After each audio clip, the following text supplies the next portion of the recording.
ഓം നമോ നാരായണായ. ഹരിപ്രിയ അസ്ട്രോവിഷൻ ചാനലിലേക്ക് എല്ലാവർക്കും സ്വാഗതം. ആദ്യമായിട്ടാണ് നമ്മുടെ വീഡിയോ കാണുന്നതെങ്കിൽ സബ്സ്ക്രൈബ് ചെയ്യുവാനും ഷെയർ ചെയ്യുവാനും മറക്കരുത്. കൂടാതെ ജാതക സംബന്ധമായിട്ട് എന്തെങ്കിലും സംശയം തോന്നുന്ന പക്ഷം എൻ്റെ ഈ വാട്സപ്പ് നമ്പറിൽ ബന്ധപ്പെട്ടു. ഞാനിവിടെ പറയുന്നത് തിരുവോണം നക്ഷത്രത്തിൽ ജനിച്ചവരുടെ സെപ്റ്റംബർ മാസത്തെ ഗുണദോഷ ഫലങ്ങളെക്കുറിച്ചാണ്. വളരെയധികം ശ്രദ്ധയോടു കൂടിയിട്ട് ഈശ്വരാനുഗ്രഹത്തോടു കൂടിയിട്ട് മുന്നോട്ട് പോകേണ്ടുന്നതായിട്ടുള്ളൊരു സമയമാണ് ഈ സെപ്റ്റംബർ മാസത്തിൽ. 12ാം ഭാവനാഥനും ദുരിതാധിപനുമായിരിക്കുന്നതായ വ്യാഴമാണെങ്കിൽ രോഗസ്ഥാനമായിട്ടുള്ള 6ാം ഭാവത്തിൽ നിൽക്കുന്നതും, ഈ സമയത്ത് അഷ്ടമഭാവത്തിലാണെങ്കിലോ കേതുവിൻ്റേതായ സാന്നിധ്യം നിലനിൽക്കുന്നത് കൊണ്ട് ആരോഗ്യ പരിപാലനത്തിലും ജീവിത അനുഷ്ഠാനങ്ങളിലും കൂടുതലും ശ്രദ്ധ വേണ്ടുന്നതായിട്ടൊരു സമയമാണ്. പ്രത്യേകിച്ച് ഈ ഒരു സമയങ്ങളിൽ യാത്രകളിലായാലും ഡ്രൈവിങ്ങിലായാലും കൂടുതലും ശ്രദ്ധിക്കുന്നത് നല്ലതാണ്.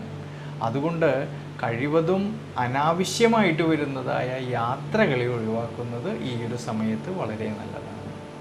ചില സമയങ്ങളിലാണെങ്കിൽ മനസ്സിന് ക്ഷീണാവസ്ഥകളും ടെൻഷനും മറ്റും തോന്നുമെങ്കിലും പെട്ടെന്ന് വരുന്നതായിട്ടുള്ള ദേഷ്യഭാവത്തെയും കോപശീലത്തെയും നിയന്ത്രിച്ച് ബുദ്ധിപരമായിട്ട് വളരെയധികം ദീർഘവീക്ഷണത്തോടു കൂടിയിട്ട് മുന്നോട്ട് പോകുന്നതും വളരെ നല്ലതാണ്.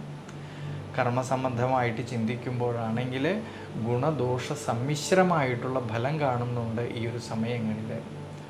മാസത്തിൻ്റെ ആരംഭത്തിലാണെങ്കിൽ കർമാധിപതിയായിരിക്കുന്ന ശുക്രൻ നിവൃത്തി സ്ഥാനത്ത് നിൽക്കുന്നതും കർമ്മസ്ഥാനത്തേക്കാണെങ്കിൽ വ്യാഴത്തിൻ്റേതായ ദൃഷ്ടി വരുന്നതുകൊണ്ട് മാസത്തിൻ്റെ ആരംഭത്തിൽ കർമ്മപരമായിട്ട് അഭിവൃദ്ധിയിലേക്കും ശ്രേയസ്സിലേക്കും എത്തിച്ചേരാമെന്നുള്ളതായ മനോബലം കിട്ടുന്നതായിട്ടൊരു സമയമാണ്. എന്നാലോ സെപ്റ്റംബർ മാസം 14-ാം തീയതിക്ക് ശേഷം കർമാധിപതിയായിരിക്കുന്ന ശുക്രൻ അഷ്ടമഭാവത്തിലൂടെ സഞ്ചരിക്കുന്നത് കൊണ്ട് 14-ാം തീയതിക്ക് ശേഷമുള്ള സമയങ്ങളിൽ കർമ്മസംബന്ധമായിട്ട് വളരെയധികം ദീർഘവീക്ഷണത്തോടു കൂടിയിട്ട് ശ്രദ്ധയോടു കൂടിയിട്ട് മുന്നോട്ട് പോകേണ്ടുന്നതായിട്ടൊരു സമയം കൂടിയാണ്.